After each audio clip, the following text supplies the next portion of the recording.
ఎవరో నిన్న ఒక మంత్రి గారు, కేంద్ర మంత్రి గారు, పార్లమెంటు సభ్యులు అంటున్నాడు, జగన్మోహన్ రెడ్డి రోడ్డు మీదకి వస్తే రాష్ట్రం నష్టపోద్ది అని.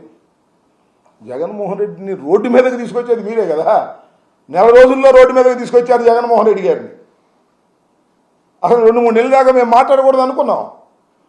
నెల 15 రోజులకే వినుకొండలో దౌర్జన్యం చేసి, దారుణమైన హత్య చేసి, మీరు ఇవాళ జగన్మోహన్ రెడ్డి గారిని రోడ్డు మీదకు తీసుకొచ్చే పరిస్థితి చేస్తున్నారు. జగన్మోహన్ రెడ్డి గారు రోడ్డు మీదకి వస్తే నష్టపోయేది రాష్ట్రం కాదు. జగన్మోహన్ రెడ్డి గారు రోడ్డు మీదకి వస్తే నష్టపోయేది తెలుగుదేశం. తెలుగుదేశం చేస్తున్నటువంటి అక్రమాలను, అన్యాయాలను, హత్యలను, ఫెయిల్యూర్ ఆఫ్ లా అండ్ ఆర్డర్ను, అదేవిధంగా హామీలు నిలబెట్టుకోలేకపోవడాన్ని రోడ్డు మీదకు వస్తాం, ప్రజలకు వివరిస్తాం. జగన్మోహన్ రెడ్డి కదిలితే ప్రభంజనం అవుతుంది మీరు చేసే చేష్టల వల్ల, గుర్తుపెట్టుకోమని మనవి చేస్తున్నా. ఒక ఆయన అంటున్నాడు, ఒక 6 నెలల టైం ఇవ్వండి, అప్పుడేంటి అని. లా అండ్ ఆర్డర్ గురించి మాత్రం ఇమీడియట్గా మాట్లాడతాం. మీ పథకాల గురించి 6-7 నెలలు 4 నెలలు టైం ఇద్దాం, ఓకే, నాకేం అభ్యంతరం లేదు. ఏమండి, తల్లికి వందనం జియో రిలీజ్ చేశారుగా, చేశారు లేదా? మరి దాని గురించి మాట్లాడమంటే విధి విధానాలు ఇంకా నిర్ణయం కాలేదంట. చేయటమేమో జియో ఇష్యూ చేశారు, స్కూల్స్ తెరిచారు, పిల్లలు బడికి వెళ్తున్నారు.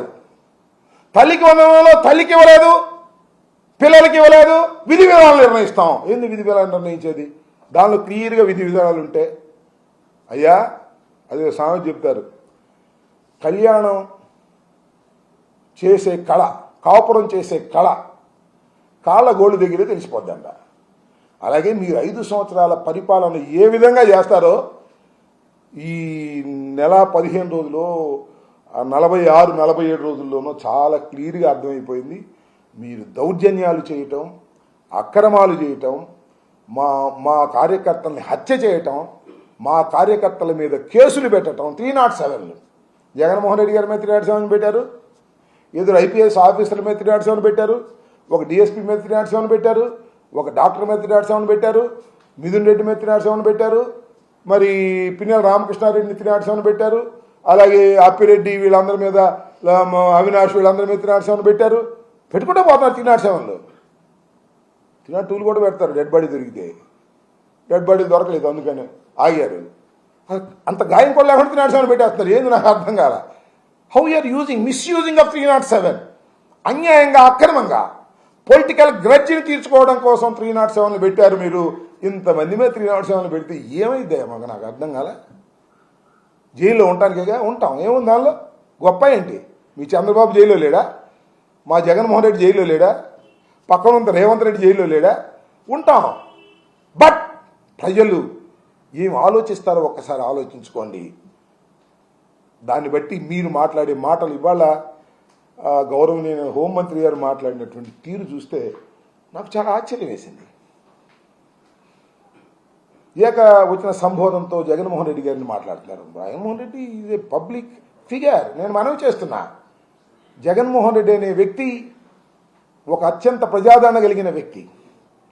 40% ఓట్ షేర్ మీకుంది, 53%. మీకంటే తెలుగుదేశానికి కాదు, మీకు జనసేనకి బీజేపీకి కలిపి 53, మా ఒక్కళ్ళకే 40% ఉన్నది. అలాంటి నాయకుడు జగన్మోహన్ రెడ్డికి 40%.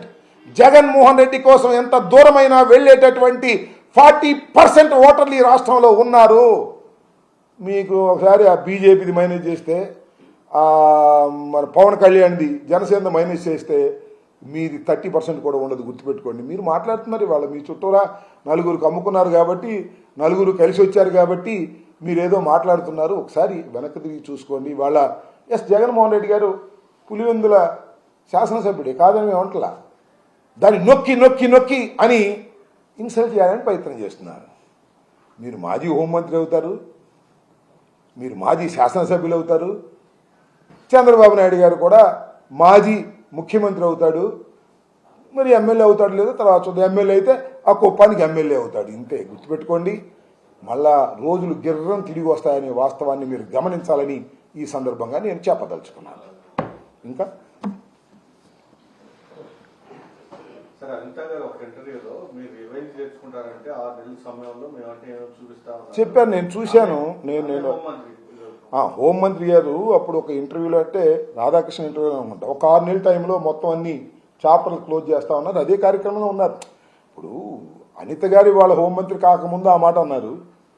మరి అన్నీ తానై నడుపుతున్నటువంటి తెర వెనుక నడుపుతున్నటువంటి లోకేష్ గారు చెప్పాడు కదా, రెడ్ బుక్ జాగ్రత్త, అన్ని రెడ్ బుక్లో ఉన్నాయి రాసుకుంటున్నా, మనం రాగానే వాటిని తీసే బాధ్యత రెచ్చగొట్టారని మనం చేస్తున్నాం. నేను ఏదేంటంటే ఒక ఎమ్మెల్యే పేరు చెప్పటం, ఆ ఊరు వెళ్ళి ఆ ఎమ్మెల్యేది రెడ్ బుక్లో ఉంది, బట్టల ఊడదీసి నడి బజారు మీద నడిపించే బాధ్యతనే తీసుకుంటానన్నాడు లోకేష్ గారు. మరి ఆ బాధ్యత తీసుకుంటున్నారు కాబట్టి వీళ్ళు ఆ పని చేస్తున్నారు. ఇక ఇళ్ళ మీద పడటం, దౌర్జన్యం చేయటం, ఈ కార్యక్రమం. నేను ఒక మాట చెప్తున్నా, ఇవాళ తెలుగుదేశం కార్యకర్తలకు ఈ విధమైన కాన్ఫిడెన్స్ ఉందంటే మనం ఏం చేసినా పోలీసులు మనం ఏం చేయరు అనేటువంటి కాన్ఫిడెన్స్ చంద్రబాబు నాయుడు గారు, లోకేష్, హోంమంత్రి గారు వాళ్ళకి ఇచ్చారు. ఆ కాన్ఫిడెన్స్ని బ్రేక్ చేయకపోతే మీరు సర్వనాశనం అయిపోతారు, గుర్తుపెట్టుకోమని మనం చేస్తున్నాం. పెద్ద పెద్ద యోధాన యోధులే ఓటమి పాలయ్యారు, గుర్తుపెట్టుకోండి. మీరు మీ కార్యకర్తలకి మనం ఏం చేసినా మన మీద కేసులు ఉండవు, మనం మర్డర్ చేసినా మన మీద కేసులు ఉండవు, మనం దహనాలు చేసినా మన మీద కేసులు ఉండవు అనేటువంటి కాన్ఫిడెన్స్ని మీరు ఇచ్చారు. ఆ కాన్ఫిడెన్స్ను మీరు ఇచ్చిన తర్వాత మీ చేతిలో కూడా ఉండదు, గుర్తుపెట్టుకోండి. భస్మాసుర హస్తంలాగా మీరే మీ నెత్తిన చేయి పెట్టుకొని భస్మం అయిపోతారు. ఒక్కసారి మీరు మాపును వదిలారంటే మన చేతిలో ఉండరు. ఎవరైనా ఏ పార్టీలో అయినా ఒకసారి వాళ్ళని వదిలేస్తే, కట్టడి లేకుండా వదిలేస్తే, మీకెందుకు మేము చూసుకుంటామని వదిలేస్తే తిరిగి తిరిగి మీళ్ళ మీద కూడా వస్తారు, గుర్తుపెట్టుకోమని మనం చేస్తున్నా. ఇది అరాచకమైన పాలనకి పునాదులు పడ్డాయి. దీని నుంచి మీరు తిరిగి రావడం కష్టమవుతుంది. ఇప్పటికైనా జాగ్రత్త చేసుకోమని తెలుగుదేశం పార్టీ నాయకులకి, ముఖ్యంగా చంద్రబాబు నాయుడు గారికి, అలాగే లోకేష్ గారికి, గౌరవనీయులైనటువంటి అనిత గారికి, వారికి ప్రత్యేకంగా నేను విజ్ఞప్తి చేయదలుచుకున్నా మీ ద్వారా. ఎంపీ గారు 5 ఏళ్లలో చేసిన తప్పులు బయటకు వస్తాయేమని డైవర్ట్ చేయడానికి ఢిల్లీలో ధర్నా చేస్తారు. 5 ఏళ్ళ తప్పులు బయటికి ధర్నా చేస్తే మాకు వస్తున్న ఏ ఎంపీ గారు? పల్నాడు ఎంపీ గారు, మా లావు శ్రీకృష్ణదేవరాయలు గారు, పల్నాడు ఎంపీ గారు. 5 ఏళ్ళు మేము చేసిన తప్పులు ఏమైనా ఉంటే మా లావు శ్రీకృష్ణదేవరాయలు గారు కూడా దానిలో పార్ట్నరేగా కాదా? ఎందుకు 5 ఏళ్ళు మేము తప్పులు చేసి ఉంటే మీ ప్రభుత్వం వచ్చింది కదా, టేక్ ఎన్ యాక్షన్.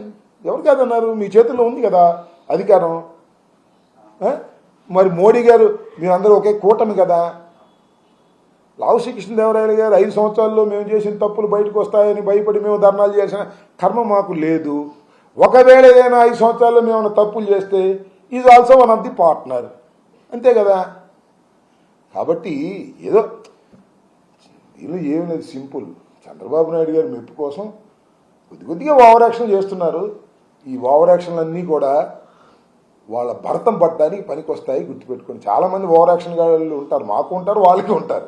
ఇప్పుడు వాళ్ళ ఓవర్ యాక్షన్ గాళ్ళు బాగా పెచ్చు పెరిగి మాట్లాడుతున్నారు. మాట్లాడే మాకేం అభ్యంతరం లేదు, మాట్లాడితే ప్రజలు గ్రహిస్తారు.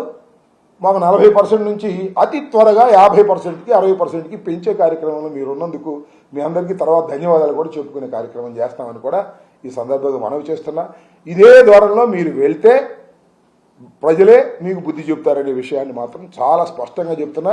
చరిత్ర ఒకసారి చదువుకోండి, ఎవరికైనా అంతే.